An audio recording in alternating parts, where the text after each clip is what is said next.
Nggak bisa nafas, Pak. Kamu diam.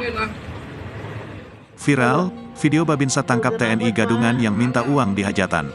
Video yang memperlihatkan seorang pria diduga TNI Gadungan ditangkap oleh prajurit TNI bersama warga, beredar di media sosial.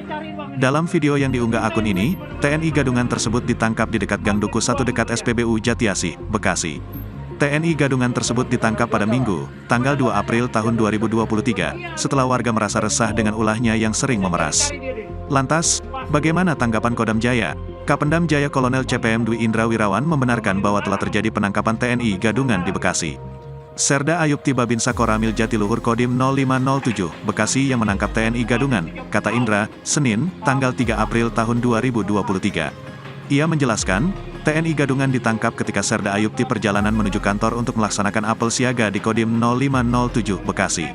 Pada awalnya, Serda Ayupti yang melintas di Jalan Raya Wibawa mencurigai seorang pria dengan pakaian dinas harian yang tidak sesuai dengan penggunaannya. Seragam PM. Lihat.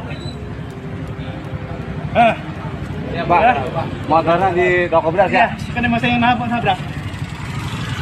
Ya, tolong ya. Ini kalau ibu dikirakan, ini bukan anggota. Iya, Pak. Intinya dia minta dana buat yatim piatu segala macam dengan hak asasi kepala. Namanya siapa, Pak? Lihat. Haryadi. Terima kasih sudah nonton. Jangan lupa like, subscribe, dan share ya.